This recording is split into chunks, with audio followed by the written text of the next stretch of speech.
वचन मेरी जिंदगी के सौ गुना फल लेके आए। अंधकार दी शक्तियां विरोधी की ताकत अज का वचन चला ना सके। अज का वचन उगे वधे हजारों हजार गुना फल लेके आए। ये वचन मेरे जीवन का आधार है। आमीन हालेलुया। कितने लोग बाइबल लेके आए अपने मत्थे नूं लावांगे। आगे परमेश्वर वचन मेरी जिंदगी को बचा सकता है। और सब असी आप अपनी जगह पर बैठ जावांगे। कृपा करके चुप कर जावांगे ताकि वचन थोड़ियां जिंदगी दे विच काम कर सके। Hallelujah hallelujah. एक और जोरदार परमेश्वर की महिमा करो। जोरदार सब बोलेंगे हालेलुया। कितने लोग खुश हैं? जे खुश जे फिर परमेश्वर का वचन तुहानू होर खुश कर जा रहा है।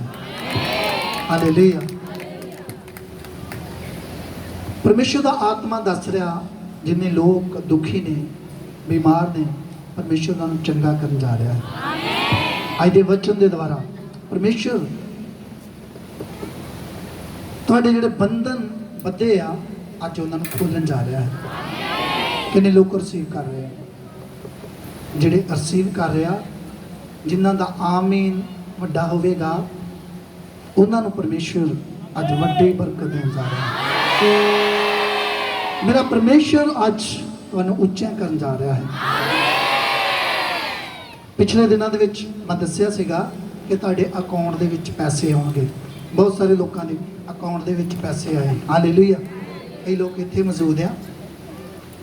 अज भी मेरा परमेश्वर तुहानू ब्लैस करन जा रहा अगर तुसी वचन परमेश्वर का ध्यान दे नाल सुनोगे तो। हालेलुया। अज असीं पढ़ांगे यूहन्ना दी अंजील 3 अध्याय उहदी पहली आयत असीं पढ़ांगे। कोई भी पढ़ सकता। फरीसी जो निकेदेमुस नाम दा एक मनुख यहूदियों दा एक सरदार सी और रात नूं यीशु दे कोल आया ਅਤੇ ਉਸਨੇ ਉਹਨੂੰ ਆਖਿਆ स्वामी जी ਅਸੀਂ ਜਾਣਦੇ ਹਾਂ ਜੋ ਤੁਸੀਂ ਗੁਰੂ ਹੋ ਕੇ ਪਰਮੇਸ਼ਰ ਦੀ ਵੱਲੋਂ ਆਏ ਹੋ ਕਿਉਂਕਿ ਇਹ ਨਿਸ਼ਾਨ ਜਿਹੜੇ ਤੁਸੀਂ ਵਿਖਾਲਦੇ ਹੋ ਕੋਈ ਵੀ ਨਹੀਂ ਵਿਖਾ ਸਕਦਾ ਹੈ। ਹਾਲੇਲੂਇਆ। ਮੈਂ ਹੁਣੇ ਦੱਸ ਰਿਹਾ ਸੀਗਾ ਉਹਨੇ ਕਿਹਾ ਪਰਮੇਸ਼ਰ ਜੀ ਜਿਹੜੇ ਨਿਸ਼ਾਨ ਤੁਸੀਂ ਵਿਖਾਲਦੇ ਹੋ ਜੇਕਰ ਪਰਮੇਸ਼ਰ ਦਾ ਆਤਮਾ ਤੁਹਾਡੇ ਨਾਲ ਨਹੀਂਗਾ ਤੇ ਤੁਸੀਂ ਨਹੀਂ ਦਿਖਾ ਸਕਦੇ। ਹੁਣੇ ਤੁਸੀਂ ਵੇਖਿਆ ਕਿੱਡੀਆਂ ਕਿੱਡੀਆਂ ਵੱਡੀਆਂ ਗਵਾਹੀਆਂ।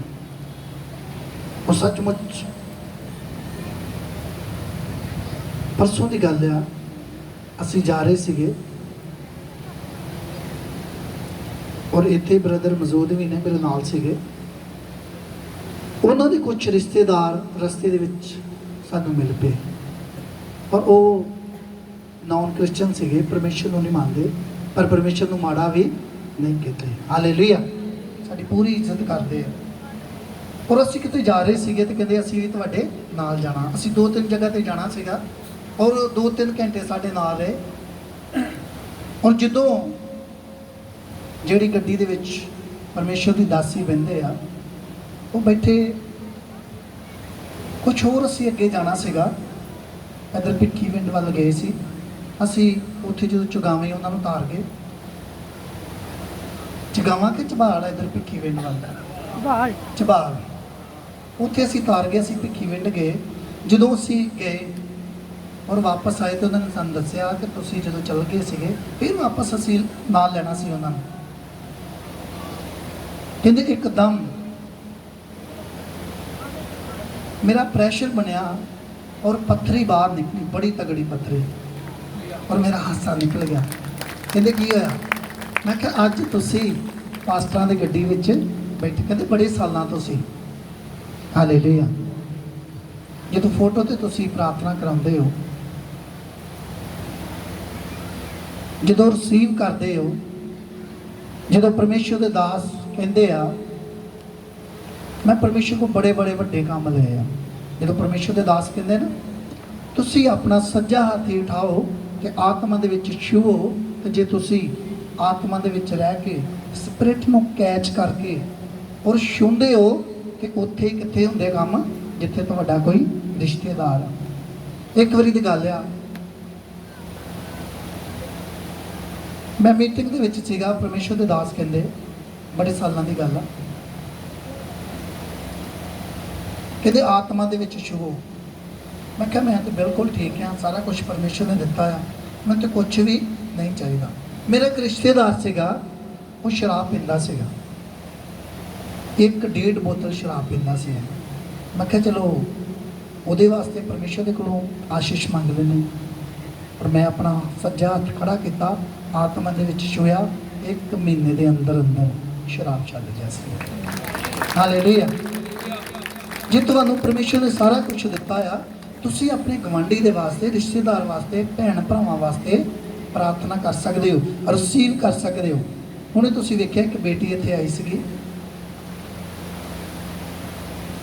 ਉਹ ਕਹਿੰਦੇ ਮੇਰੀ ਮੰਮੀ ਠੀਕ ਨਹੀਂ ਗੀ। ਪਾਸਟਰ ਜੀ ਨੇ ਕੀ ਕਿਹਾ? ਕਹਿੰਦੇ ਉੱਥੇ ਬੈਠੇ ਤੁਸੀਂ ਰਿਸੀਵ ਕਰ ਸਕਦੇ ਹੋ। ਹਾਲੇਲੂਇਆ। ਕਿੰਨੇ ਲੋਕ ਸਮਝ ਰਹੇ ਹੋ?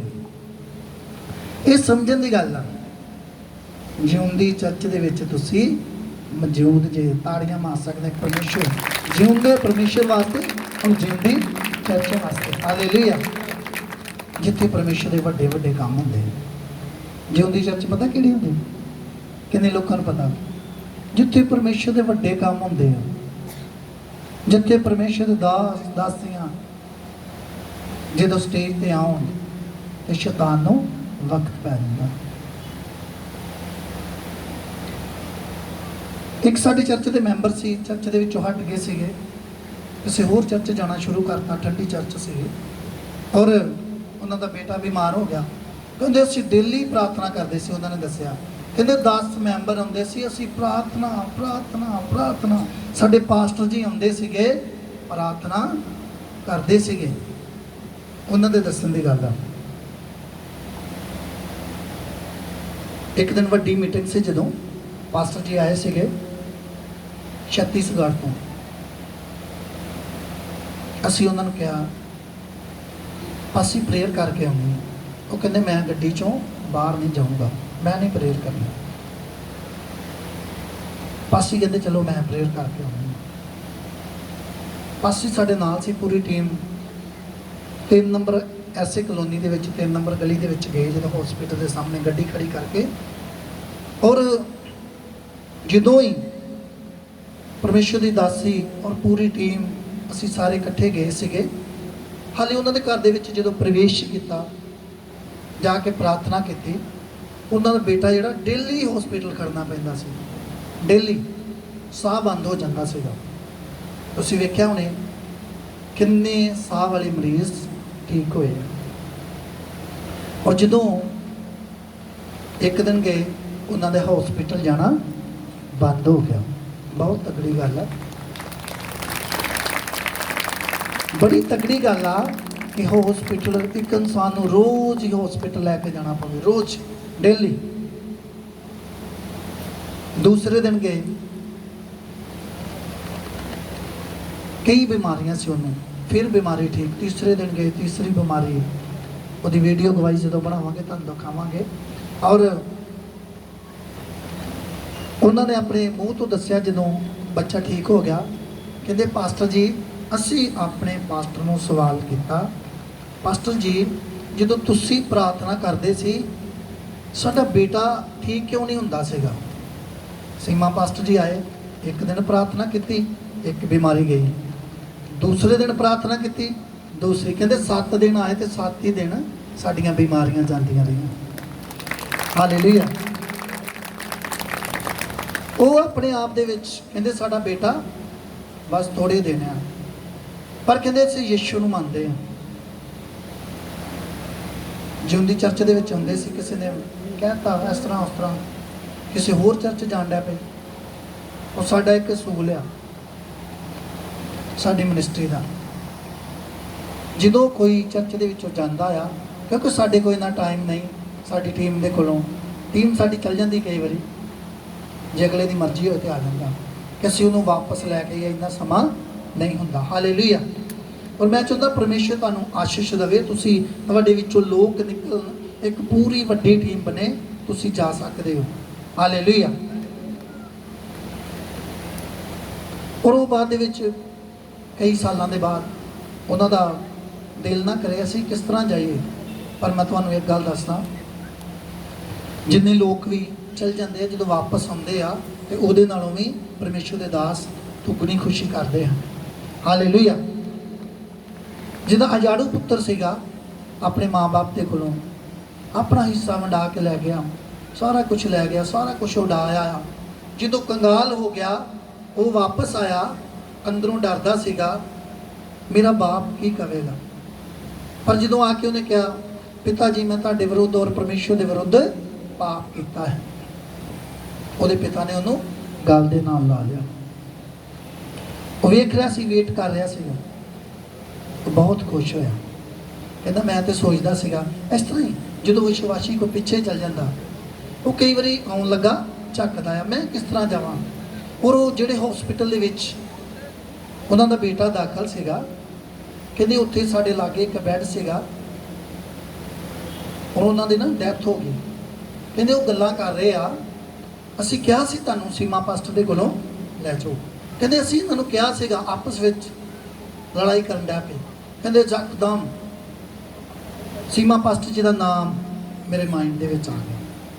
ਮੈਂ ਫਟਾਫਟ ਹਸਪੀਟਲ ਦੇ ਵਿੱਚੋਂ ਆਈ, ਆਟੋ ਤੇ ਬਹਿ ਕੇ ਸਿੱਧੀ ਤੁਹਾਡੇ ਚਰਚ ਆਫਿਸ ਦੇ ਵਿੱਚ ਆ ਕੇ ਮੈਂ ਵੇਖਿਆ ਤੁਸੀਂ ਘਰ ਦੇ ਸੀਗੇ।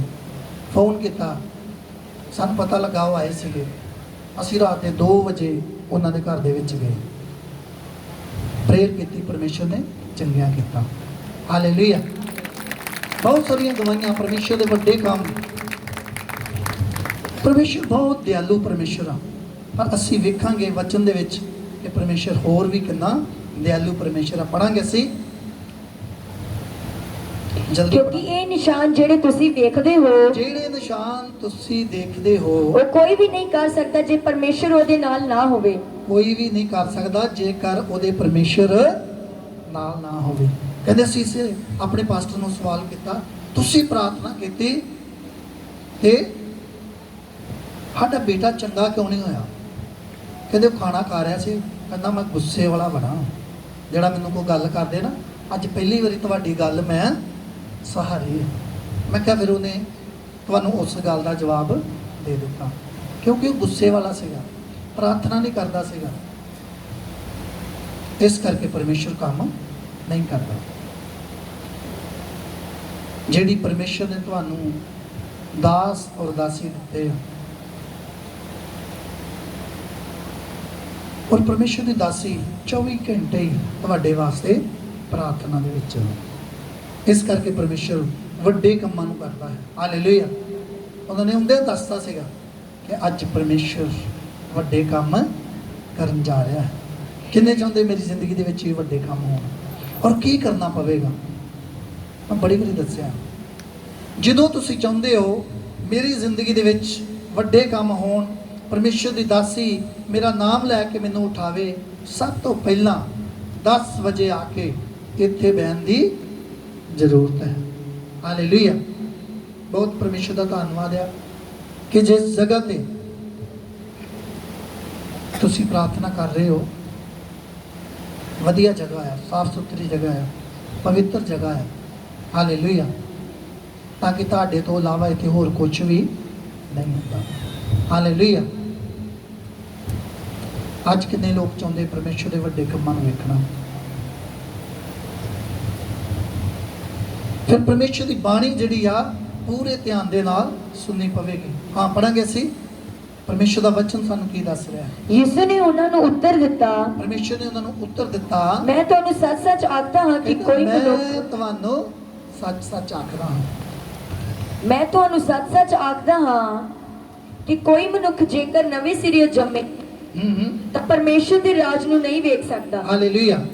ਉਹਨੇ ਬੜੀਆਂ ਚਾਪਲੂਸੀਆਂ ਕੀਤੀਆਂ, ਆ ਕੇ ਬਹੁਤ ਹੈਗਾ ਵਿਰੋਧੀ ਸੀਗਾ, ਪਰ ਫਿਰ ਵੀ ਆ ਕੇ ਯਿਸੂ ਮਸੀਹ ਨੂੰ ਕਹਿ ਰਿਹਾ ਹੈ, ਪਰਮੇਸ਼ਰ ਜੀ, ਉਹ ਕਹਿ ਰਿਹਾ ਸਵਾਮੀ ਜੀ, ਜੇਕਰ ਪਰਮੇਸ਼ਰ ਦਾ ਆਤਮਾ ਤੁਹਾਡੇ ਨਾਲ ਨਾ ਹੋਵੇ ਤੁਸੀਂ ਵੱਡੇ ਕੰਮਾਂ ਨੂੰ ਨਹੀਂ ਕਰ ਸਕਦੇ। ਕਹਿੰਦੇ ਅਸੀਂ ਇਸ ਤਰ੍ਹਾਂ ਲੋਕਾਂ ਨੂੰ ਵੀ ਪਤਾ ਆ ਕਿ ਯਿਸੂ ਮਸੀਹ ਬਹੁਤ ਵੱਡੇ ਕੰਮ ਕਰਦਾ ਹੈ, ਪਰ ਯਿਸੂ ਨੇ ਕੀ ਕਿਹਾ? ਉਹਨੇ ਜਿੰਨੀ ਮਰਜ਼ੀ ਸਿਫਤ ਕੀਤੀ, ਪਰ ਪਰਮੇਸ਼ਰ ਨੇ ਉੱਥੇ ਵਚਨ ਦੱਸਿਆ ਹੈ। ਤੁਹਾਡਾ ਵੀ ਇਹੋ ਹੀ ਫਰਜ਼ ਬਣਦਾ ਹੈ ਲੋਕਾਂ ਨੂੰ ਵਚਨ ਦੱਸੋ। ਉਹਨੇ ਕਿਹਾ ਜੇਕਰ ਕੋਈ ਫਿਰ ਤੋਂ ਜਨਮ ਨਹੀਂ ਲੈਂਦਾ ਤੇ ਪਰਮੇਸ਼ਵਰ ਦੇ ਰਾਜ ਦੇ ਵਿੱਚ ਨਹੀਂ ਵੜ ਸਕਦਾ। ਪਰਮੇਸ਼ਵਰ ਨੇ ਵਚਨ ਦੱਸਿਆ। ਉਹਨੇ ਇਹ ਨਹੀਂ ਸੋਚਿਆ ਮੇਰੀ ਸਿਫਤ ਕੀਤੀ ਆ, ਮੇਰੀ ਚਰਚ ਦੀ ਸਿਫਤ ਕੀਤੀ ਆ। ਪਰਮੇਸ਼ਵਰ ਨੇ ਵਚਨਾਂ ਦੇ ਨਾਲ ਉਹਦੇ ਦਿਲ ਨੂੰ ਜਿੱਤਿਆ। ਹਾਂਜੀ ਅੱਗੇ ਪੜਿਓ ਜ਼ਰਾ। ਨਿਕੋਦੇਮਸ ਨੇ ਉਸ ਨੂੰ ਆਖਿਆ, ਉਸ ਆਦਮੀ ਨੇ ਫਿਰ ਆਖਿਆ, ਹਾਂਜੀ, ਮਨੁੱਖ ਜਦੋਂ ਬੁੱਢਾ ਹੋ ਗਿਆ ਤਾਂ ਕਿਵੇਂ ਜੰਮ ਸਕਦਾ ਉਹ ਹੈ? ਆਤਮਾ ਦੀਆਂ ਗੱਲਾਂ ਨੂੰ ਨਹੀਂ ਸਮਝਦਾ ਸੀ। ਪਰਮੇਸ਼ਵਰ ਨੇ ਕਿਹਾ ਮਨੁੱਖ ਜੇਕਰ ਫਿਰ ਤੋਂ ਨਹੀਂ ਜਨਮ ਲੈਂਦਾ ਤੇ ਪਰਮੇਸ਼ਵਰ ਦੇ ਰਾਜ ਦੇ ਵਿੱਚ ਨਹੀਂ ਦਾਖਲ ਹੋ ਸਕਦਾ। ਕਹਿੰਦਾ ਇਦਾਂ ਕਿੱਦਾਂ ਹੋ ਸਕਦਾ ਆ ਕਿ ਇਨਸਾਨ ਬੁੱਢਾ ਹੋ ਗਿਆ ਫਿਰ ਆਪਣੀ ਮਾਤਾ ਦੀ ਕੁੱਖ ਵਿੱਚ ਜਾਏਗਾ ਫਿਰ ਜਨਮ ਲਵੇਗਾ?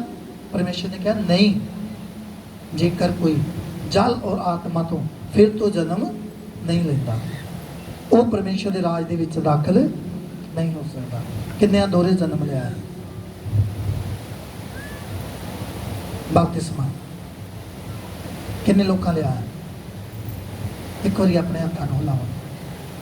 ਪੂਰੀ ਚਰਚ ਬਪਤਿਸਮਾ ਪਾ ਚੁੱਕੀ ਹੈ। ਹਾਲੇਲੂਇਆ। ਕੁਝ ਲੋਕ ਨੇ ਜਿਨ੍ਹਾਂ ਨੇ ਬਪਤਿਸਮਾ ਨਹੀਂ ਪਾਇਆ। ਇਹ ਜਿਉਂਦੀ ਚਰਚ ਦੀ ਨਿਸ਼ਾਨੀ ਹੈ। ਬਹੁਤ ਸਾਰੇ ਲੋਕ ਬਪਤਿਸਮਾ ਪਾ ਚੁੱਕੇ ਹੈ। ਉਹ ਜਿਹੜੇ ਹਾਲੇ ਪੁਰਾਣੇ ਜਨਮ ਦੇ ਵਿੱਚ ਨੇ ਉਹਨਾਂ ਨੂੰ ਵੀ ਨਵਾਂ ਜਨਮ ਲੈਣ ਦੀ ਜ਼ਰੂਰਤ ਹੈ। ਕਿੰਨੇ ਲੋਕ ਆ ਜਿਨ੍ਹਾਂ ਬਪਤਿਸਮਾ ਨਹੀਂ ਲਿਆ? ਅੱਜ ਹੀ ਆਪਣਾ ਜੀਵਨ ਪਰਮੇਸ਼ਰ ਨੂੰ ਦਿਓ। ਥੱਲੇ ਟੇਬਲ ਲੱਗਾ ਆ, ਤੁਸੀਂ ਉੱਥੇ ਜਾ ਕੇ ਆਪਣਾ ਨਾਮ ਨੋਟ ਕਰਾ ਸਕਦੇ ਹੋ। ਫਿਰ ਅਸੀਂ ਤੁਹਾਡੀ ਤੋਬਾ ਕਰਾਵਾਂਗੇ ਗੁਨਾਹਾਂ ਤੋਂ। ਪਰਮੇਸ਼ਰ ਦੇ ਰਾਜ ਦੇ ਵਿੱਚ ਫਿਰ ਤੁਸੀਂ ਦਾਖਲ ਹੋ ਸਕਦੇ ਹੋ। ਬਪਤਿਸਮੇ ਦਾ ਮਤਲਬ ਕੀ ਆ? ਜਦੋਂ ਤੁਸੀਂ ਪਾਣੀ ਦੇ ਵਿੱਚ ਜਾਂਦੇ ਹੋ ਤੁਸੀਂ ਮਰ ਜਾਂਦੇ ਹੋ। ਜਦੋਂ ਫਿਰ ਉੱਪਰ ਆਉਂਦੇ ਹੋ ਤੁਸੀਂ ਸਮਝ ਲਓ ਜਿੰਦੇ ਹੋ ਜਾਂਦੇ ਹੋ, ਦੋਹਰਾ ਜਨਮ ਪਾ ਲੈਂਦੇ ਹੋ ਤੇ ਸਾਰੇ ਪਾਪ ਤੁਹਾਡੇ ਮਾਫ ਹੋ ਜਾਂਦੇ। ਹਾਲੇਲੂਇਆ। ਹਾਂਜੀ ਪੜਾਂਗੇ ਅੱਗੇ। ਕੀ ਇਹ ਹੋ ਸਕਦਾ ਹੈ ਹਾਂਜੀ ਜੋ ਆਪਣੀ ਮਾਂ ਦੀ ਕੁੱਖ ਵਿੱਚ ਦੂਜੀ ਵਾਰ ਜਾਵੇ ਅਤੇ ਜੰਮੇ? ਹਾਂ ਪੜੀ ਜਾਵਾਂਗੇ। ਯਿਸੂ ਨੇ ਉੱਤਰ ਦਿੱਤਾ, ਹਾਂਜੀ। ਮੈਂ ਤੁਹਾਨੂੰ ਸੱਚ-ਸੱਚ ਆਖਦਾ ਹਾਂ ਕਿ ਕੋਈ ਮਨੁੱਖ ਜੇਕਰ ਜਲ ਅਤੇ ਆਤਮਾ ਤੋਂ ਨਾ ਜੰਮੇ। ਕਾਹਦੇ ਤੋਂ ਜਨਮ? ਜਲ। ਜਲ ਔਰ ਆਤਮਾ ਤੋਂ ਜਨਮ ਲੈਣ ਦੀ ਜ਼ਰੂਰਤ ਹੈ। ਅੱਜ ਕਿੰਨੇ ਜਣੇ ਜਨਮ ਲੈਣਾ ਚਾਹੁੰਦੇ ਆ? ਕਿੰਨੇ ਲੋਕ ਬਪਤਿਸਮਾ ਲੈਣਾ ਚਾਹੁੰਦੇ ਆ? ਅੱਜ ਖੜੇ ਹੋ ਜਾਵਾਂਗੇ ਆਪਣੀ ਜਗ੍ਹਾ ਤੇ ਜਿਹੜੇ ਬਪਤਿਸਮਾ ਲੈਣਾ ਚਾਹੁੰਦੇ ਆ ਅੱਜ। ਹਾਲੇਲੂਇਆ। ਇੱਕ ਵਾਰ ਜ਼ੋਰਦਾਰ ਪਰਮੇਸ਼ਰ ਦੀ ਮਹਿਮਾ ਕਰਾਂਗੇ। ਇੱਕ ਜਣਾ ਜਾਵੇਗਾ, ਇਹਨਾਂ ਦੇ ਨਾਮ ਲਿਖੇਗਾ ਔਰ ਇੱਕ ਜਣਾ ਭਵਨ ਦੇ ਵਿੱਚ ਜਾਵੇਗਾ। ਅੱਜ ਹੀ ਬਪਤਿਸਮੇ ਇਹਨਾਂ ਨੂੰ ਦਿੱਤੇ ਜਾਣਗੇ। 2 4 6 8 ਜਣੇ। ਹਾਲੇਲੂਇਆ। ਇਹ ਟੀਮ ਦੀ ਜ਼ਿੰਮੇਵਾਰੀ ਹੈ। ਜਿਹੜੀ ਗੱਲ ਸਟੇਜ ਤੋਂ ਬੋਲੀ ਜਾਂਦੀ ਹੈ ਉਹਨੂੰ ਪੂਰਾ ਕਰਨਾ। 2 ਜਣੇ ਜਾਣਗੇ, ਬਪਤਿਸਮੇ ਵਾਲੀ ਹੋਦੀ ਸਾਫ਼ ਆ, ਬਸ ਉਹਨੂੰ ਭਰਨ ਦੀ ਜ਼ਰੂਰਤ ਹੈ। ਹਾਲੇਲੂਇਆ। ਤਾਂ ਕਿ ਪਰਮੇਸ਼ਰ ਦੇ ਕੰਮਾਂ ਦੇ ਵਿੱਚ ਤੁਸੀਂ ਵੀ ਸਾਂਝੀਦਾਰ ਬਣੋ। ਅੱਗੇ ਪੜ੍ਹਿਓ ਜ਼ਰਾ। ਯਿਸੂ ਨੇ ਉੱਤਰ ਦਿੱਤਾ, ਯਿਸੂ ਨੇ ਉੱਤਰ ਦਿੱਤਾ, ਮੈਂ ਤੁਹਾਨੂੰ ਸੱਚ ਆਖਦਾ ਹਾਂ ਕਿ ਮੈਂ ਤੈਨੂੰ ਸੱਚ ਆਖਦਾ ਹਾਂ। ਕਿ ਹਾਂਜੀ। ਕੋਈ ਮਨੁੱਖ ਜੇਕਰ ਜਲ ਅਤੇ ਆਤਮਾ ਤੋਂ ਨਾ ਜੰਮੇ, ਜੇ ਕੋਈ ਇਨਸਾਨ ਫਿਰ ਤੋਂ ਨਹੀਂ ਜਨਮ ਲੈਂਦਾ ਜਲ ਔਰ ਆਤਮਾ ਤੋਂ, ਤਾਂ ਪਰਮੇਸ਼ਰ ਦੇ ਰਾਜ ਵਿੱਚ ਵੜ ਨਹੀਂ ਭਾਈ ਸਕਦਾ। ਪਰਮੇਸ਼ਰ ਦੇ ਰਾਜ ਦੇ ਵਿੱਚ ਅੱਜ ਵੀ ਵਕਤ ਹੈ। ਜੇ ਹੋਰ ਵੀ ਕੋਈ ਜਲ ਔਰ ਆਤਮਾ ਤੋਂ ਜਨਮ ਲੈਣਾ ਚਾਹੁੰਦਾ ਆ ਤੇ ਆਪਣਾ ਨਾਮ ਨੋਟ ਕਰਾ ਸਕਦਾ ਹੈ। ਹਾਂ ਪੜ੍ਹੀ ਜਾਵਾਂਗੇ ਅਸੀਂ। ਜਿਹੜਾ ਸਰੀਰ ਤੋਂ ਜੰਮਿਆ ਉਹ ਸਰੀਰ ਅਤੇ ਜਿਹੜਾ ਆਤਮਾ ਤੋਂ ਜੰਮਿਆ ਉਹ ਆਤਮਾ ਭਾਈ ਹੈ। ਜਿਹੜਾ ਸਰੀਰ ਤੋਂ ਜੰਮਿਆ ਉਹ ਕੀ ਆ? ਸਰੀਰ।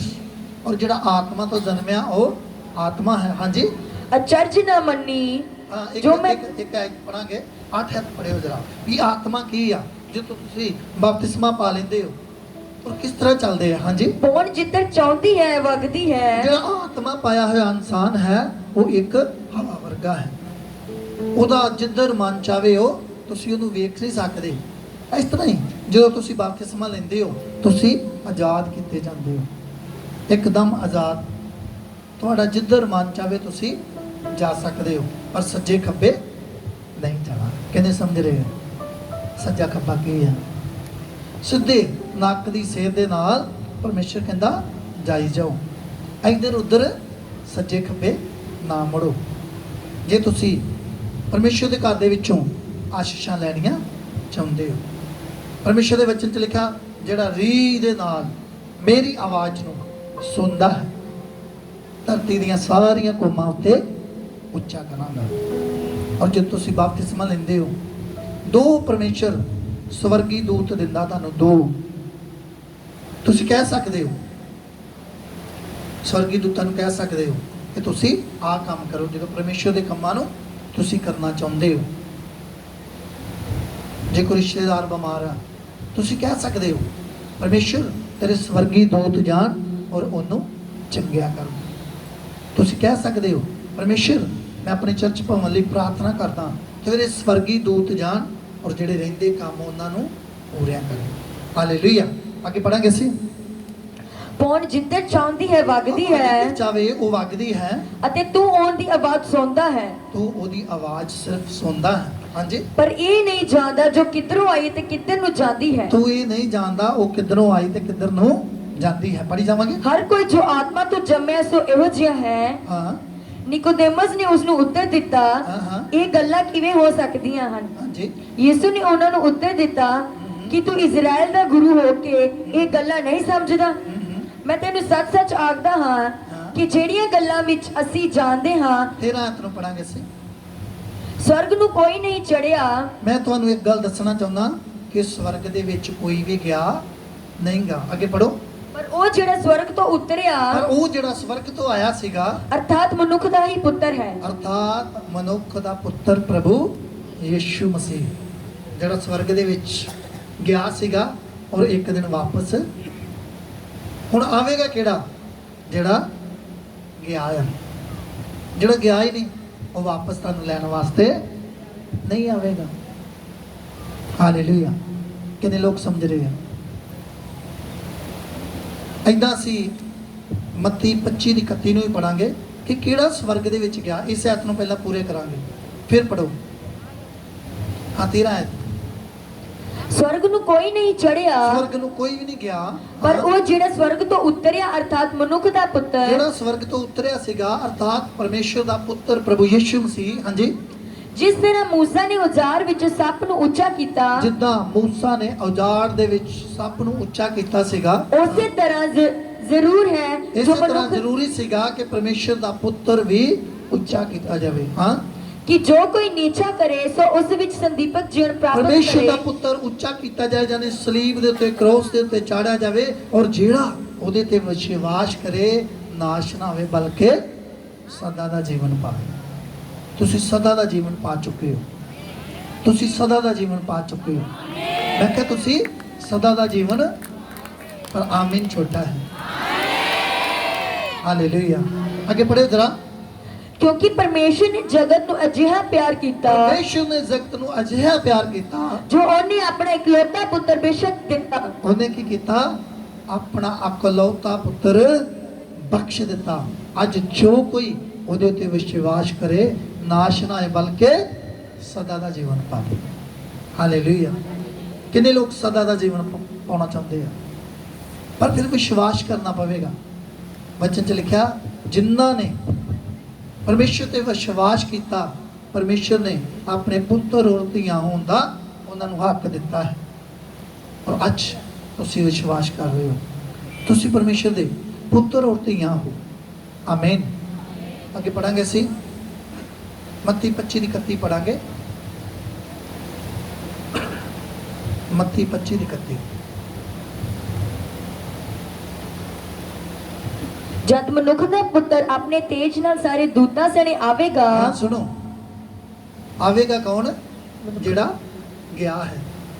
ਜਦੋਂ ਪਰਮੇਸ਼ਰ ਦਾ ਪੁੱਤਰ ਆਪਣੇ ਪੂਰੇ ਦੂਤਾਂ ਸਣੇ ਔਰ ਆਪਣੇ ਤੇਜ ਦੇ ਨਾਲ ਇਸ ਸੰਸਾਰ ਦੇ ਵਿੱਚ ਆਵੇਗਾ। ਹਾਂਜੀ। ਤਦ ਉਹ ਆਪਣੇ ਤੇਜ ਸਿੰਘਾਸਣ ਉੱਤੇ ਬੈਠੇਗਾ। ਇਹ ਐਤ ਮੈਂ ਇਸ ਕਰਕੇ ਤੁਹਾਨੂੰ ਪੜ੍ਹਾਈ ਆ ਕਿ ਤੁਹਾਨੂੰ ਪ੍ਰੋਪਰ ਪਤਾ ਚੱਲ ਜਾਏ ਕਿ ਸਵਰਗ ਦੇ ਵਿੱਚ ਕੋਈ ਗਿਆ ਹੈ, ਫਿਰ ਹੀ ਉਹ ਆਵੇਗਾ। ਇੱਥੇ ਵੀ ਲਿਖਿਆ, ਪੜਾਂਗੇ ਅਸੀਂ ਦੋਰੇ।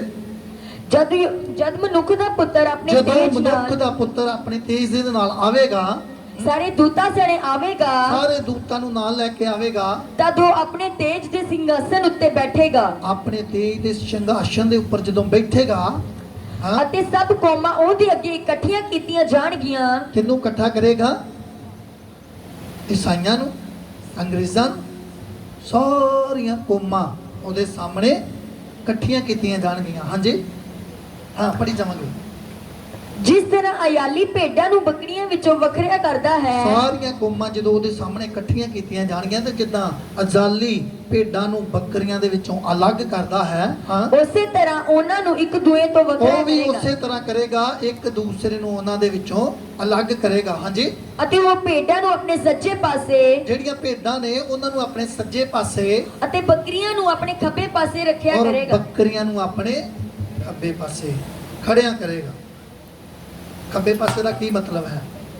ਕੋਈ ਨਹੀਂ, ਰਹਿਣ ਦੋ ਕੋਈ ਗੱਲ ਨਹੀਂ। ਖੱਬੇ ਪਾਸੇ ਦਾ ਕੀ ਮਤਲਬ ਹੈ? ਖੱਬਾ ਪਾਸਾ ਕਮਜ਼ੋਰ ਹੈ ਔਰ ਸੱਜਾ ਹੱਥ ਬਲਵਾਨ ਹੈ। ਇਸ ਕਰਕੇ ਅੱਜ ਜੇ ਤੁਸੀਂ ਬਾਈਬਲ ਦੇ ਵਿੱਚ ਪੜ੍ਹਦੇ ਹੋ ਤੇ ਬਾਈਬਲ ਦੇ ਵਿੱਚ ਲਿਖਿਆ ਪਰਮੇਸ਼ਰ ਨੇ ਆਪਣਾ ਸਾਰਾ ਕੰਮ ਪੂਰਾ ਕਰਕੇ, ਯਿਸੂ ਮਸੀਹ ਨੇ ਆਪਣੇ ਸਾਰਾ ਕੰਮ ਪੂਰਾ ਕੀਤਾ ਔਰ ਸ਼੍ਰੀ ਵਾਹਿਗੁਰੂ ਦੇ ਸੱਜੇ ਹੱਥ ਬਿਰਾਜਮਾਨ ਹੈ। ਵਾਹਿਦ ਪਰਮੇਸ਼ਰ ਵਾਹਿਗੁਰੂ ਉਹਦੇ ਸਾਹਮਣੇ ਉਹਦੇ ਸੱਜੇ ਹੱਥ ਦੇ ਵਿੱਚ, ਜਿੱਦਾਂ ਇਹ ਯਹੋਵਾ ਪਰਮੇਸ਼ਰ ਹੈ ਔਰ ਯਿਸੂ ਮਸੀਹ ਕਿੱਥੇ ਆ? ਸੱਜੇ ਹੱਥ ਦੇ ਵਿੱਚ। ਪਰਮੇਸ਼ਰ ਪੂਰੇ ਬਲ ਸ਼ਕਤੀ ਦੇ ਨਾਲ ਉਹਨੂੰ ਕੀ ਕਰਦਾ ਹੈ? ਸੰਭਾਲਦਾ ਹੈ। ਹਾਲੇਲੂਇਆ। ਕਿਉਂਕਿ ਉਹਨੇ ਸਾਰੇ ਕੰਮ ਨੂੰ ਪੂਰਾ ਕੀਤਾ ਤੇ ਜਾ ਕੇ ਪਰਮੇਸ਼ਰ ਦੇ ਅੱਗੇ ਬਿਰਾਜਮਾਨ ਹੋ ਗਿਆ, ਸੱਜੇ ਹੱਥ ਬਿਰਾਜਮਾਨ। ਇਸ ਤਰ੍ਹਾਂ ਅਸੀਂ ਵੀ ਕਰਨਾ ਹੈ, ਆਪਣੇ ਕੰਮਾਂ ਨੂੰ ਪੂਰਾ ਕਰਨਾ ਹੈ ਜਿਹੜੇ ਕਰਕੇ ਪਰਮੇਸ਼ਰ ਨੇ ਸਾਨੂੰ ਭੇਜਿਆ ਹੈ। ਕਿ ਅਸੀਂ ਕਿਉਂ ਆਏ ਹਾਂ?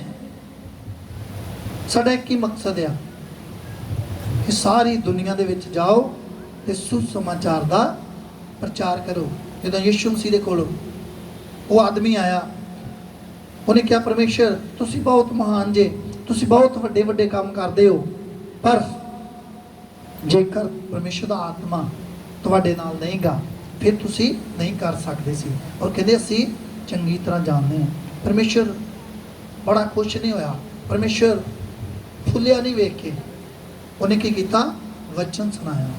ਕਹਿੰਦਾ ਔਰ ਮੈਂ ਵੀ ਤੈਨੂੰ ਇੱਕ ਗੱਲ ਆਖਦਾ ਹਾਂ ਕਿ ਜੇ ਤੂੰ ਦੋਹਰੇ ਜਨਮ ਨਹੀਂ ਲੈਂਦਾ ਤੇ ਪਰਮੇਸ਼ਰ ਦੇ ਰਾਜ ਦੇ ਵਿੱਚ ਦਾਖਲ ਨਹੀਂ ਹੋਵੇਂਗਾ। ਹਾਲੇਲੂਇਆ। ਔਰ ਅੱਜ ਸਮਾਂ ਹੈ ਦੋਹਰੇ ਜਨਮ ਲੈਣ ਦਾ। ਅੱਜ ਸਮਾਂ ਹੈ ਬਪਤਿਸਮਾ ਲੈਣ ਦਾ ਔਰ ਬਪਤਿਸਮਾ ਲੈ ਕੇ ਪਰਮੇਸ਼ਰ ਦੇ ਰਾਜ ਦੇ ਵਿੱਚ ਦਾਖਲ ਹੋਣ ਦਾ। ਹਾਲੇਲੂਇਆ।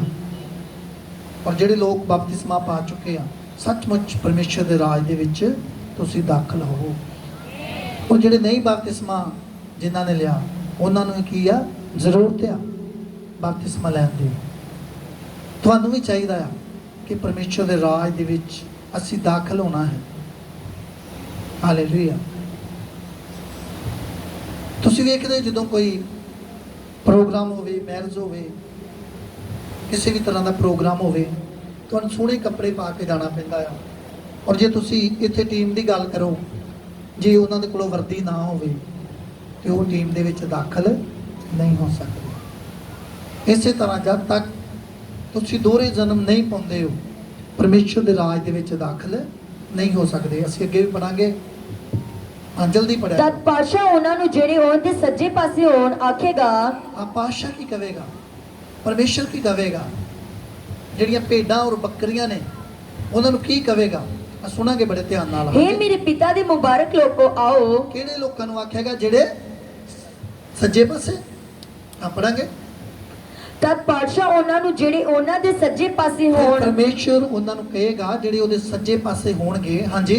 ਹੇ ਮੇਰੇ ਪਿਤਾ ਦੇ ਮੁਬਾਰਕ ਲੋਕੋ ਆਓ। ਕਹੇਗਾ ਹੇ ਮੇਰੇ ਪਿਤਾ ਦੇ ਮੁਬਾਰਕ ਲੋਕੋ ਆਓ। ਜਿਹੜਾ ਰਾਜ ਸੰਸਾਰ ਦੇ ਮੁੱਢੋਂ ਤੁਹਾਨੂੰ ਲਈ ਉਹ ਤਿਆਰ ਫਿਰ ਇੱਕ ਕੀਤਾ। ਗੱਲ ਕਹੇਗਾ ਹੇ ਮੇਰੇ ਪਿਤਾ ਦੇ ਮੁਬਾਰਕ ਲੋਕੋ, ਜਿਹੜਾ ਰਾਜ ਪਰਮੇਸ਼ਰ ਨੇ ਧੁਰ ਤੋਂ ਹੀ ਤੁਹਾਡੇ ਵਾਸਤੇ ਬਣਾਇਆ ਹੈ ਉਹਦੇ ਵਿੱਚ ਉਹਦੇ ਵਾਰਸ ਹੋ। ਹਾਂਜੀ। ਔਰ ਦੂਸਰੇ ਪਾਸੇ ਜਿਹੜੇ ਬੱਕਰੀਆਂ ਖੱਬੇ ਪਾਸੇ ਹੋਣਗੀਆਂ, ਜਿਹੜੇ ਆਵਾਜ਼ ਨੂੰ ਨਹੀਂ ਸੁਣਦੇ। ਭੈਣਾਂ ਇੱਧਰ ਵੇਖ ਰਹੀਆਂ। ਹਾਲੇਲੂਇਆ। ਉਹਨਾਂ ਦਾ ਇਰਾਦਾ ਖਰੇ ਅਸੀਂ ਸਵਰਗ ਦੇ ਵਿੱਚ ਅਸੀਂ ਖੱਬੇ ਪਾਸੇ ਬੈਠੇ ਹਾਂ।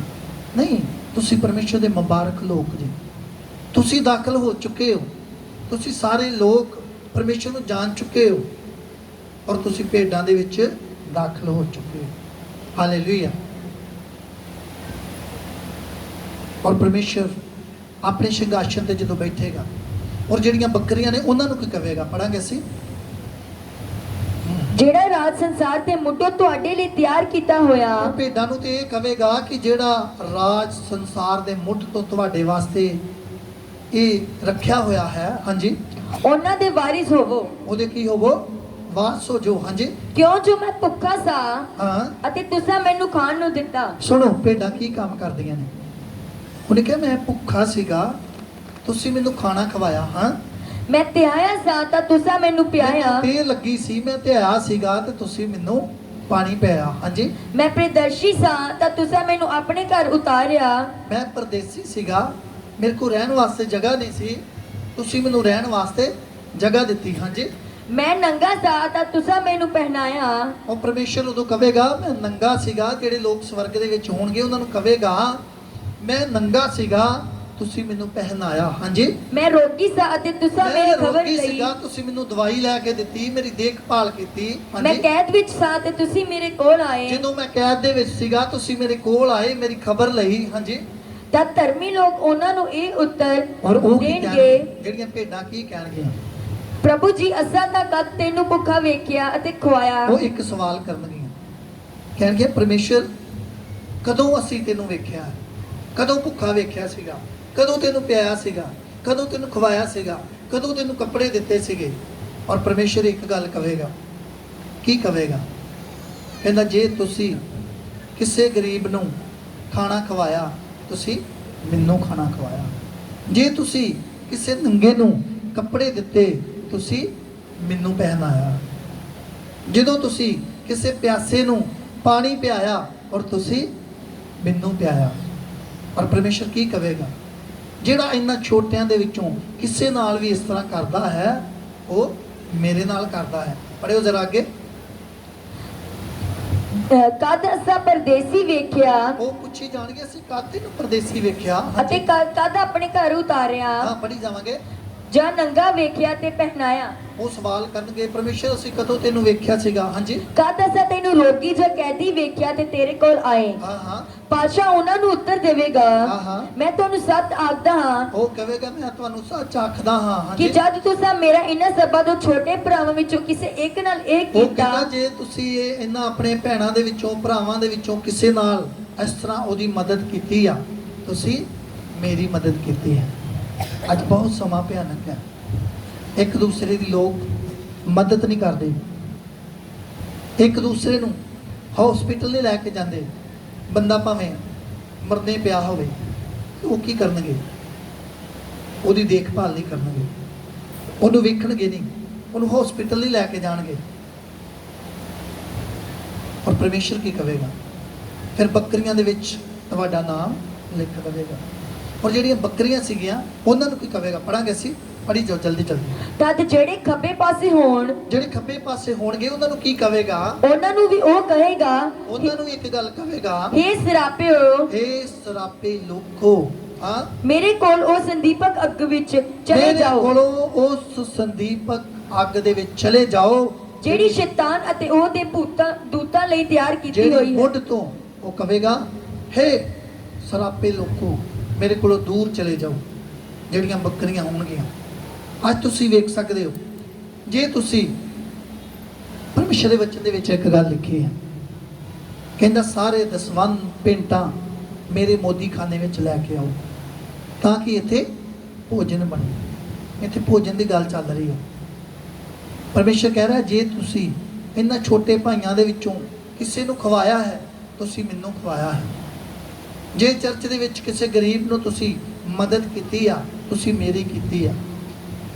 ਜਿਹਦੇ ਕੋਲ ਘਰ ਨਹੀਂ ਸੀ ਰਹਿਣ ਵਾਸਤੇ, ਉਹਨੂੰ ਤੁਸੀਂ ਘਰ ਦਿੱਤਾ ਹੈ, ਤੁਸੀਂ ਮੈਨੂੰ ਘਰ ਦਿੱਤਾ ਹੈ। ਅੱਜ ਜਿਹੜੇ ਮਸੀਹ ਲੋਕ ਆ, ਜਦੋਂ ਕੋਈ ਮੰਗਣ ਵਾਲਾ ਵੀ ਆਉਂਦਾ ਉਹਨੂੰ ਮਨਾ ਨਹੀਂ ਕਰਦੇ। ਬਹੁਤ ਸਾਰੇ ਲੋਕ, ਦੁਨਿਆਵੀ ਲੋਕ ਜਿਹੜੇ ਜੋ ਤੁਸੀਂ ਜਾਂਦੇ ਹੋ ਗੱਡੀਆਂ ਦੇ ਵਿੱਚ, ਕੋਈ ਕਿਸੇ ਨੂੰ ਭੀਖ ਨਹੀਂ ਦੇਵੇਗਾ। ਪਰ ਪਰਮੇਸ਼ਰ ਇੱਕ ਗੱਲ ਕਹਿੰਦਾ ਹੈ ਕਿ ਮੰਗਣੇ ਵਾਲੇ को मना मत कर। ਜਿਹੜਾ ਮੰਗਣ ਵਾਲਾ ਆ ਉਹਨੂੰ ਤੁਸੀਂ ਮਨਾ ਨਾ ਕਰੋ। ਜੇ ਤੇਰਾ ਗਵਾਂਢੀ ਜਿਹੜਾ ਤੇਰੇ ਕੋਲ ਆਉਂਦਾ ਆ ਕਿ ਤੂੰ ਮੈਨੂੰ ਕੋਈ ਚੀਜ਼ ਦੇ, ਤੂੰ ਇਸ ਤਰ੍ਹਾਂ ਨਾ ਕਹਿ ਕੱਲ੍ਹ ਆਵੀਂ ਪਰਸੋਂ ਆਵੀਂ, ਜੇ ਤੇਰੇ ਕੋਲ ਹੈਗਾ ਤੇ ਉਹਨੂੰ ਜ਼ਰੂਰ ਦੇ। ਹਾਲੇਲੂਇਆ। ਜਦੋਂ ਅਸੀਂ ਦੁਨਿਆਵੀ ਸੋਚ ਦੇ ਵਿੱਚ ਚੱਲਦੇ ਹਾਂ, ਦੁਨਿਆਵੀ ਸੋਚ ਦਾ ਮਤਲਬ ਕੀ ਆ? ਬੱਕਰੀਆਂ ਕੀ ਕਰਦੀਆਂ? ਦੁਨਿਆਵੀ ਸੋਚ ਨਾਲ ਚੱਲਦੀਆਂ ਨੇ। ਭੇਡਾਂ ਕੀ ਕਰਦੀਆਂ ਨੇ? ਰੂਹਾਨੀ ਸੋਚ ਨਾਲ ਚੱਲਦੀਆਂ ਨੇ। ਔਰ ਪਰਮੇਸ਼ਰ ਦੇ ਵਚਨ ਦੇ ਵਿੱਚ ਸਾਫ਼-ਸਾਫ਼ ਲਿਖਿਆ, ਪਰਮੇਸ਼ਰ ਬੱਕਰੀਆਂ ਨੂੰ ਕਹੇਗਾ, ਹੇ ਸਰਾਪੇ ਲੋਕੋ, ਉਸ ਜਗ੍ਹਾ ਤੇ ਚਲੇ ਜਾਓ ਜਿਹੜੀ ਸ਼ੈਤਾਨ ਔਰ ਉਹਦੇ ਦੂਤਾਂ ਦੇ ਵਾਸਤੇ, ਤੁਹਾਨੂੰ ਪਤਾ 40% ਦੂਤ ਜਿਹੜੇ ਸ਼ੈਤਾਨ ਦੇ ਨਾਲ ਕੰਮ ਕਰ ਰਹੇ ਆ, ਉਹਨਾਂ ਦੀ ਵੀ ਇੱਕ ਦਿਨ ਉਸ ਨਰਕ ਦੇ ਵਿੱਚ ਅੱਗ ਤਿਆਰ ਕੀਤੀ ਗਈ ਆ। ਔਰ ਪਰਮੇਸ਼ਰ ਕਹਿੰਦਾ, ਜਿਹੜੇ ਲੋਕ ਪਰਮੇਸ਼ਰ ਦਾ ਕਹਿਣਾ ਨਹੀਂ ਮੰਨਦੇ, ਜਿਹੜੇ ਲੋਕ ਇੱਕ ਦੂਸਰੇ ਦੀ ਮਦਦ ਨਹੀਂ ਕਰਦੇ, ਜਿਹੜੇ ਲੋਕ ਭੇਡਾਂ ਨਹੀਂ ਗਈਆਂ, ਜਿਹੜੇ ਲੋਕ ਬੱਕਰੀਆਂ ਨੇ, ਔਰ ਇੱਕ ਦਿਨ ਮੈਂ ਕਹਾਂਗਾ, ਹੇ ਸਰਾਪੇ ਲੋਕੋ, ਉਸ ਅੱਗ ਦੇ ਵਿੱਚ ਚਲੇ ਜਾਓ ਜਿਹੜੀ ਸ਼ੈਤਾਨ ਔਰ ਉਹਦੇ ਦੂਤਾਂ ਦੇ ਵਾਸਤੇ ਤਿਆਰ ਕੀਤੀ ਹੈ। ਅੱਗੇ ਪੜੋ ਜਰਾ।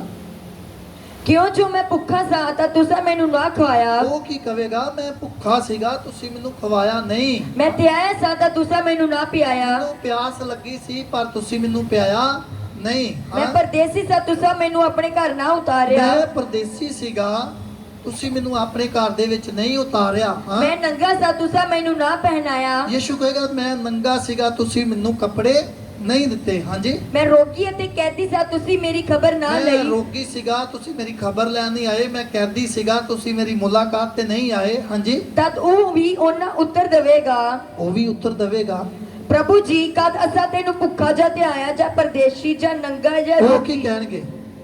ਉਹ ਵੀ ਉੱਤਰ ਇੱਕ ਸਵਾਲ ਕਰਨਗੇ, ਕਹਿਣਗੇ, ਪ੍ਰਭੂ ਜੀ, ਅਸੀਂ ਕਦੋਂ ਤੈਨੂੰ ਨੰਗਾ ਵੇਖਿਆ? ਅਸੀਂ ਕਦੋਂ ਤੈਨੂੰ ਭੁੱਖਾ ਵੇਖਿਆ? ਅਸੀਂ ਕਦੋਂ ਤੈਨੂੰ ਬਿਮਾਰ ਵੇਖਿਆ?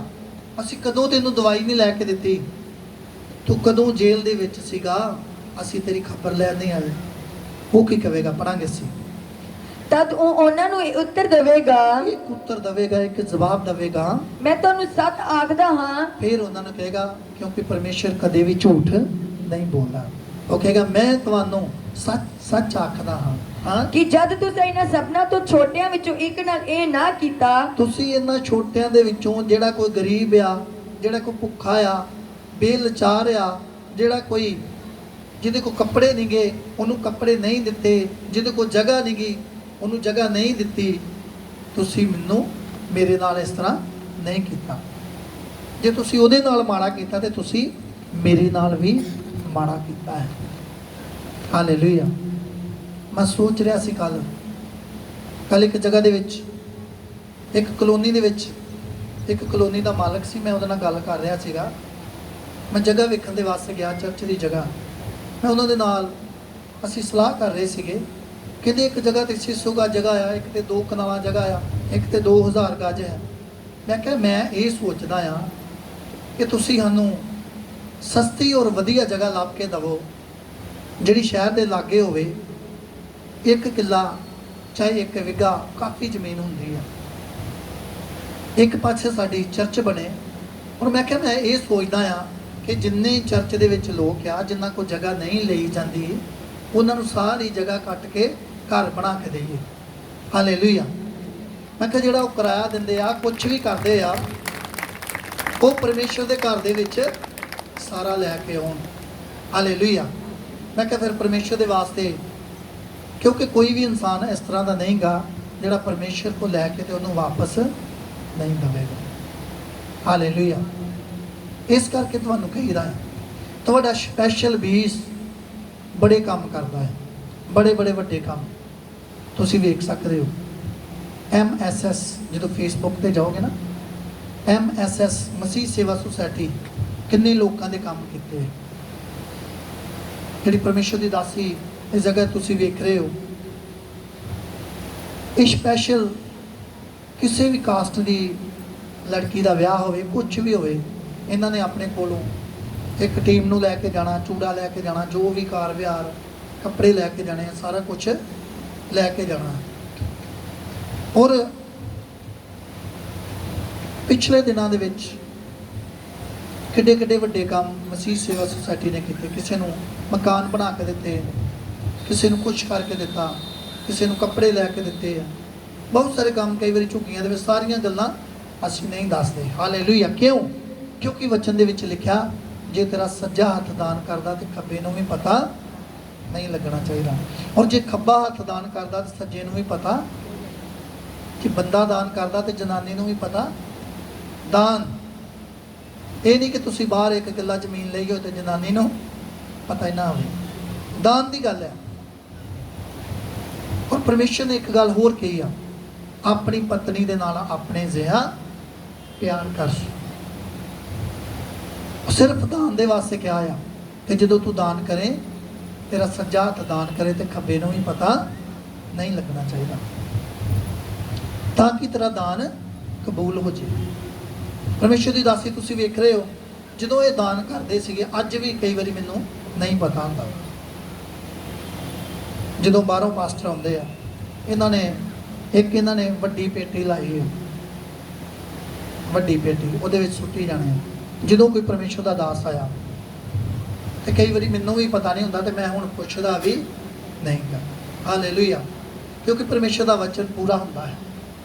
ਉਹ ਪਰਮੇਸ਼ਰ ਦਾ ਵਚਨ ਪੂਰਾ ਕਰ ਰਹੇ ਆ। ਬਹੁਤ ਸਾਰੇ ਲੋਕਾਂ ਦੀ ਮਦਦ ਕਰਦੇ ਆ। ਕਈ ਵਾਰੀ ਜਦੋਂ ਸੰਡੇ ਮੈਂ ਚਰਚ ਦੀ ਦੇਖਭਾਲ ਕਰ ਰਿਹਾ ਹੁੰਦਾ, ਕਈ ਵਾਰੀ ਮੈਨੂੰ ਦਾਨ ਦੇ ਦੇਣਗੇ ਕਿ ਅੱਜ ਤੁਸੀਂ ਇਹ ਮੇਰੇ ਵੱਲੋਂ ਦਾਨ ਚਰਚ ਦੇ ਵਿੱਚ ਬੀਜਣਾ ਹੈ। ਹਾਲੇਲੂਇਆ। ਔਰ ਜਿਉਂਦੀ ਚਰਚ ਦਾ ਇਹੀ ਮਕਸਦ ਆ, ਲੋਕਾਂ ਦੀ ਦੇਖਭਾਲ ਕਰਨੀ। ਕਿਉਂਕਿ ਜਦੋਂ ਪਰਮੇਸ਼ਰ ਇਸ ਜਗ੍ਹਾ ਤੇ ਕਹਿ ਰਿਹਾ ਹੈ ਕਿ ਜੇ ਤੁਸੀਂ ਇਹਨਾਂ ਛੋਟਿਆਂ ਦੇ ਵਿੱਚੋਂ ਕਿਸੇ ਨੂੰ ਤੰਗ ਕੀਤਾ ਹੈ ਤੇ ਮੈਨੂੰ ਤੰਗ ਕੀਤਾ ਹੈ। ਇਹਨਾਂ ਛੋਟਿਆਂ ਦੇ ਵਿੱਚੋਂ ਜੇ ਤੁਸੀਂ ਕਿਸੇ ਨੂੰ ਖਵਾਇਆ ਆ ਤੇ ਮੈਨੂੰ ਖਵਾਇਆ ਹੈ। ਬਹੁਤ ਸਾਰੇ ਲੋਕ ਹੁਣ ਤੁਸੀਂ ਵੇਖਦੇ ਆਪਣੇ ਚਰਚ ਦੇ ਵਿੱਚ ਐਡਵਾਂਸ ਲੰਗਰ ਪਿਆ ਰਹਿੰਦਾ ਹੈ। ਐਡਵਾਂਸ ਜਿਉਂਦੀ ਚਰਚ ਦਾ ਇਹ ਮਤਲਬ ਆ, ਲੋਕਾਂ ਦੀ ਮਦਦ ਕਰਨੀ, ਲੋਕਾਂ ਨੂੰ ਵਚਨ ਦੱਸਣਾ, ਸੁਸਮਾਚਾਰ ਦਾ ਪ੍ਰਚਾਰ ਕਰਨਾ। ਮੈਂ ਗੱਲ ਕਰ ਰਿਹਾ ਸੀਗਾ, ਇੱਕ ਚਰਚ ਜਿਹੜੀ ਹੈ ਨਾ, ਬਹੁਤ ਇੱਕ ਵੱਡੀ ਚੀਜ਼ ਹੈ। ਜਿਹੜੀ ਇੱਕ ਮਿਨਿਸਟਰੀ ਚਲਾਉਣੀ, ਇਹ ਕੋਈ ਛੋਟੀ ਮੋਟੀ ਗੱਲ ਨਹੀਂ। ਇਹ ਇਕੱਲੇ ਬੰਦੇ ਦਾ ਕੰਮ। ਛੋਟੀਆਂ ਚਰਚਾਂ ਕਿਉਂ ਛੋਟੀਆਂ ਰਹਿ ਜਾਂਦੀਆਂ ਨੇ? ਉਹਨਾਂ ਦੇ ਵਲੰਟੀਅਰ ਕੀ ਕਰਦੇ ਆ? ਆਉਣਗੇ ਤੇ ਬੜੇ ਤਿਆਰ ਹੋ ਕੇ, ਟਾਈ ਟੂਈ ਲਾ ਕੇ, ਵਾਈਟ ਸ਼ਰਟ ਪਾ ਕੇ, ਪਰ ਕਹਿਣਾ ਨਹੀਂ ਮੰਨਦੇ। ਅੱਜ ਜਿੰਨੇ ਵੀ ਵਲੰਟੀਅਰ ਆ, ਤੁਸੀਂ ਧਿਆਨ ਦੇ ਨਾਲ ਸੁਣ ਸਕਦੇ ਹੋ। ਜੇ ਤੁਸੀਂ ਇਸ ਮੰਚ ਤੋਂ ਕਹੀ ਹੋਈ ਗੱਲ ਪੂਰੀ ਨਹੀਂ ਕਰਦੇ, ਸਮਝ ਲਓ ਤੁਸੀਂ ਇਸ ਮੰਚ ਤੋਂ ਕਹੇ ਹੋਏ ਕਹਿਣੇ ਨੂੰ ਨਹੀਂ ਮੋੜਿਆ, ਤੁਸੀਂ ਪਰਮੇਸ਼ਰ ਦੇ ਕੰਮ ਦੇ ਵਿੱਚ ਟੰਗ ਅੜਾਈ ਹੈ। ਕੀ ਕੀਤਾ? ਪਰਮੇਸ਼ਰ ਦੇ ਕੰਮ ਦੇ ਵਿੱਚ ਟੰਗ ਅੜਾਈ ਹੈ। ਕਿਉਂ? ਕਿਉਂਕਿ ਪਰਮੇਸ਼ਰ ਦਾ ਕੰਮ ਹੈ। ਬਹੁਤ ਸਾਰੇ ਲੋਕ ਬੈਠੇ ਆ ਜਿਨ੍ਹਾਂ ਦੀ ਵਜ੍ਹਾ ਦੇ ਨਾਲ ਇਹ ਚਰਚ ਗਰੋਥ ਕਰ ਰਹੀ ਹੈ। ਬਹੁਤ ਸਾਰੇ ਲੋਕ ਚਰਚ ਦੀ ਮਦਦ ਕਰਦੇ ਆ, ਪਰ ਜੇ ਅਸੀਂ ਸਭ ਚਰਚ ਦੀ ਮਦਦ ਕਰੀਏ, ਕਿਉਂਕਿ ਪੁਰਾਣੇ ਸਮੇਂ ਦੇ ਵਿੱਚ ਜਿਹੜੇ ਲੋਕ ਆਪਣੀਆਂ ਜ਼ਮੀਨਾਂ ਵੇਚਦੇ ਸੀਗੇ, ਧਰਮੀ ਲੋਕ ਸੀਗੇ, ਔਰ ਉਹਦਾ ਦਸਵੰਧ ਲਿਆ ਕੇ ਪਰਮੇਸ਼ਰ ਦੇ ਦਾਸਾਂ ਦੇ ਕਦਮਾਂ ਦੇ ਵਿੱਚ ਰੱਖਦੇ ਸੀਗੇ। ਔਰ ਉਹ ਜਿਹੜਾ ਜਦੋਂ ਵਾਫਰ ਹੁੰਦਾ ਸੀਗਾ, ਉਹ ਜਿਨ੍ਹਾਂ ਨੂੰ ਜ਼ਰੂਰਤ ਹੁੰਦੀ ਸੀ ਉਹਨਾਂ ਨੂੰ ਵੰਡਦੇ ਸੀ। ਔਰ ਤੁਹਾਨੂੰ ਲੋੜ ਆ ਇਸ ਮਿਨਿਸਟਰੀ ਦੇ ਵਾਸਤੇ ਬੀਜਣ ਦੀ, ਤਾਂ ਕਿ ਅਸੀਂ ਦੂਸਰੇ ਲੋਕਾਂ ਦੀ ਵੀ ਮਦਦ ਕਰ ਸਕੀਏ। ਹਾਲੇਲੂਇਆ। ਇਸ ਮਿਨਿਸਟਰੀ ਦਾ ਬਹੁਤ ਖਰਚਾ ਹੈ। ਕਮ ਸੇ ਕਮ ਹਰ ਮਹੀਨੇ ਦਾ 80,000 ਰੁਪਏ ਦਾ ਖਰਚਾ ਹੈ। 80,000 ਰੁਪਏ ਦਾ। ਔਰ ਜੇ ਅਸੀਂ ਪਰਮੇਸ਼ਰ ਦੇ ਕੋਲੋਂ ਆਸ਼ੀਸ਼ ਲੈਣੀ ਚਾਹੁੰਦੇ ਹਾਂ, ਅਸੀਂ ਵੀ ਇਸ ਤਰ੍ਹਾਂ ਪਰਮੇਸ਼ਰ ਦੇ ਕੋਲੋਂ ਬਰਕਤਾਂ ਲੈਂਦੇ ਹਾਂ। ਪਰਮੇਸ਼ਰ ਦੀ ਦਾਸੀ ਰੁੱਗਾਂ ਦੇ ਨਾਲ ਬੀਜਦੇ ਆ। ਇੱਧਰ ਕਿਸੇ ਦੀ ਮਦਦ ਕਰਤੀ। ਮੈਂ ਹੁਣੇ ਦੱਸ ਰਿਹਾ ਸੀ ਤੁਹਾਨੂੰ ਕਿ ਹਰ ਗੱਲ ਨਹੀਂ ਦੱਸਦੇ, ਕਿਉਂਕਿ ਪਰਮੇਸ਼ਰ ਦਾ ਵਚਨ ਟੁੱਟਦਾ ਹੈ। ਔਰ ਕੁਝ ਗੱਲਾਂ ਤੁਹਾਨੂੰ ਦੱਸਣ ਦੀ ਜ਼ਰੂਰਤ ਆ, ਤਾਂ ਕਿ ਤੁਹਾਨੂੰ ਸਮਝ ਲੱਗ ਸਕੇ ਕਿ ਪਰਮੇਸ਼ਰ ਦੇ ਕਿਸ ਤਰ੍ਹਾਂ ਦੇ ਕੰਮ ਹੋ ਰਹੇ ਆ, ਕਿੱਦਾਂ ਅਸੀਂ ਪਰਮੇਸ਼ਰ ਦੇ ਕੰਮਾਂ ਨੂੰ ਅੱਗੇ ਲੈ ਕੇ ਜਾਣਾ ਹੈ। ਤੇ ਤੁਸੀਂ ਵੇਖ ਰਹੇ ਨਾ, ਇੱਕ ਛੱਤ, ਖਾਲੀ ਛੱਤ, ਕਮ ਸੇ ਕਮ 20,000 ਰੁਪਇਆ ਇਹਦਾ ਕਰਾਇਆ ਹੈ, ਖਾਲੀ ਛੱਤ ਦਾ ਕੁਛ ਨਹੀਂ। ਤਦ ਵੀ ਅਸੀਂ ਪਰਮੇਸ਼ਰ ਦਾ ਕੰਮ, ਪਰਮੇਸ਼ਰ ਦੇ ਕੰਮਾਂ ਨੂੰ ਕਰਨ ਦੇ ਵਾਸਤੇ ਪੈਸੇ ਦੀ ਜ਼ਰੂਰਤ ਪੈਂਦੀ ਹੈ, ਹਰ ਚੀਜ਼ ਦੀ। ਇੱਕ ਛੋਟਾ ਤੁਸੀਂ ਝੰਡਾ ਹੀ ਵੇਖ ਰਹੇ ਨਾ, ਅੱਧੇ ਮੀਟਰ ਦਾ ਝੰਡਾ ਹੁੰਦਾ, ਉਹਦੇ ਉੱਪਰ ਲਿਖਾਈ ਕਰਕੇ 200 ਰੁਪਇਆ ਲੱਗਦਾ ਹੈ। ਇੱਕ ਛੋਟੀ ਤੋਂ ਛੋਟੀ ਚੀਜ਼ ਤੁਸੀਂ ਲੈ ਕੇ ਆ ਸਕਦੇ ਹੋ ਭਵਨ ਦੇ ਵਿੱਚ। ਮੈਂ ਦੱਸ ਰਿਹਾ ਸੀ, ਇੱਕ ਝਾੜੂ ਤੋਂ ਲੈ ਕੇ ਔਰ ਬੱਸ ਤੱਕ ਇੱਕ ਮਿਨਿਸਟਰੀ ਨੂੰ ਜ਼ਰੂਰਤ ਹੁੰਦੀ ਹੈ। ਹੁਣ ਮੰਨ ਲਓ ਜੇ ਤੁਸੀਂ ਪਰਮੇਸ਼ਰ ਦੇ ਘਰ ਦੇ ਵਿੱਚ ਇੱਕ ਝਾੜੂ ਹੀ ਲੈ ਕੇ ਆ ਗਏ, ਉਹ ਕੀ ਕਰੇਗਾ? ਸਫਾਈ ਕਰੇਗਾ। 100 ਰੁਪਏ ਦਾ ਝਾੜੂ ਤੁਹਾਡੇ ਵਾਸਤੇ ਬਰਕਤ ਦਾ ਕਾਰਨ ਬਣ ਸਕਦਾ ਹੈ। ਕਈ ਲੋਕ ਵੇਖਿਆ ਤੁਸੀਂ, ਇੱਕ ਮਿਨਿਸਟਰੀ ਇੱਥੇ, ਉਸ ਮਿਨਿਸਟਰੀ ਦੇ ਵਿੱਚ ਕੋਈ ਆਦਮੀ ਬਾਹਰ ਗਿਆ ਸੀਗਾ, ਉਹਦਾ ਕੋਈ ਕੰਮ ਨਹੀਂ ਬਣਦਾ ਸੀਗਾ, ਕੋਈ ਕੰਮ ਨਹੀਂ ਬਣਦਾ, ਜੱਟ ਫੈਮਿਲੀ ਦੇ ਵਿੱਚੋਂ ਸੀਗਾ ਔਰ ਬਾਹਰ ਗਏ ਸੀਗੇ, ਉਹਨਾਂ ਦਾ ਕੰਮ ਬਣਿਆ, ਉਹਨਾਂ ਨੇ ਚਰਚ ਨੂੰ ਬੱਸ ਦਿੱਤੀ। ਕਿਉਂ? ਕਿਉਂਕਿ ਉਹ ਪਿੰਡਾਂ ਦੇ ਵਿੱਚ ਸੁਸਮਾਚਾਰ ਦਾ ਪ੍ਰਚਾਰ ਲੈ ਕੇ ਜਾ ਸਕੇ। ਤੁਹਾਡੇ ਵਿੱਚ ਲੋਕ ਆਉਣ, ਬਾਹਰ ਜਾ ਕੇ ਪਰਮੇਸ਼ਰ ਦਾ ਪ੍ਰਚਾਰ ਕਰਨ, ਪਰ ਤੁਹਾਨੂੰ ਜ਼ਰੂਰਤ ਆ ਖੜੇ ਹੋਣ ਦੀ ਚਰਚ ਦੇ ਨਾਲ। ਖਾਸ ਕਰਕੇ ਮੈਂ ਤੁਹਾਨੂੰ ਦੱਸਾਂ, ਜਿਹੜੇ ਵਲੰਟੀਅਰ ਹੁੰਦੇ ਆ, ਜਿੰਨੇ ਵੀ ਵਲੰਟੀਅਰ ਖੜੇ ਹੋ ਜਾਵਾਂਗੇ, ਜਿਹੜੇ ਤੁਸੀਂ ਵਲੰਟੀਅਰ ਹੋ, ਤੁਸੀਂ ਕੀ ਜੇ ਪਤਾ ਕਿਸੇ ਨੂੰ? ਮੈਂ ਤੁਹਾਨੂੰ ਦੱਸੂਗਾ। ਵਲੰਟੀਅਰ ਸਮਝ ਲਓ ਵੀ ਕਲੀਸਿਆ ਜਿਹੜੀ ਛੱਤ ਆ, ਛੱਤ, ਤੁਸੀਂ ਉਹਦੇ ਵਿੱਚ ਪਿੱਲਰ ਜੇ। ਇਹ ਜਿਹੜੇ ਬਾਂਸ ਖੜੇ ਕੀਤੇ ਆ, ਇਹ ਬਾਂਸ ਹੈ, ਤੁਸੀਂ ਬਾਂਸ, ਤੁਸੀਂ ਕੀ ਬਣਨਾ ਹੈ? ਪਿੱਲਰ। ਪਿੱਲਰ ਦਾ ਕੰਮ ਕੀ ਆ? ਛੱਤ ਨੂੰ ਰੋਕ ਕੇ ਰੱਖਣਾ।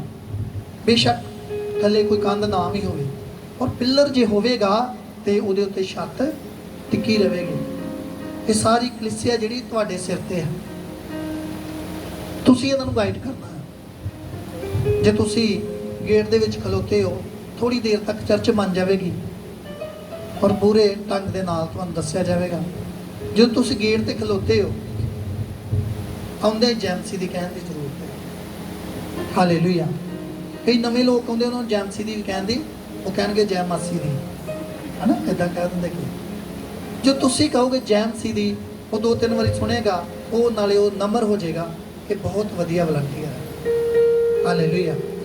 ਵਲੰਟੀਅਰ ਕਲੀਸਿਆ ਜਿਹੜੀ ਦੁਖੀ ਆਉਂਦੀ ਆ, ਔਰ ਜਦੋਂ ਦੁਖੀ ਲੋਕ ਆਉਂਦੇ ਆ, ਉਹ ਕਹਿੰਦੇ ਅਸੀਂ ਬਾਹਰੋਂ ਵੀ ਦੁਖੀ ਆਏ ਆ, ਜੇ ਅਸੀਂ ਇੱਥੇ ਵੀ ਦੁਖੀ ਆ, ਫਿਰ ਅਸੀਂ ਕਿੱਥੇ ਜਾਵਾਂਗੇ?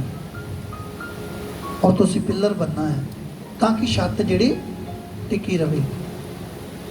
ਪਿੱਲਰ ਤੁਸੀਂ ਵੇਖਦੇ ਹੋ, ਇਹ ਜਿਹੜੇ ਪਿੱਲਰ ਆ ਨਾ, ਇੱਕ ਛੱਤ ਨੂੰ ਖੜਾ ਕਰਦੇ ਨੇ, ਛੱਤ ਨੂੰ ਰੋਕ ਕੇ ਰੱਖਦੇ ਆ। ਔਰ ਇੱਕ ਪਿੱਲਰ ਹੀ ਆ ਜਿਹੜੇ, ਇੱਕ ਬਿਰਜ ਜਦੋਂ ਬਣਿਆ ਹੁੰਦਾ, ਉਹਦੇ ਉੱਤੋਂ ਗੱਡੀਆਂ ਜਾਂਦੀਆਂ, ਕਿੰਨਾ ਕੁਝ ਜਾਂਦਾ, ਪਰ ਉਹ ਕਦੇ ਵੀ ਡਿੱਗਦਾ ਨਹੀਂ ਗਾ, ਉਹਦੀ ਛੱਤ ਨਹੀਂ ਡਿੱਗਦੀ। ਕਿੰਨੇ ਲੋਕ, ਜੇ ਤੁਸੀਂ ਪਿੱਲਰ ਕਾਇਮ ਹੋਣਗੇ, ਇਹ ਛੱਤ ਟਿੱਕੀ ਹੋਵੇਗੀ, ਇਹ ਲੋਕਾਂ ਨੂੰ ਜਾ ਕੇ ਸੁਸਮਾਚਾਰ ਦਾ ਪ੍ਰਚਾਰ ਦੱਸਣਗੇ, ਲੋਕਾਂ ਨੂੰ ਦੱਸਣਗੇ ਕਿ ਪਰਮੇਸ਼ਰ ਜਿਉਂਦਾ ਪਰਮੇਸ਼ਰ।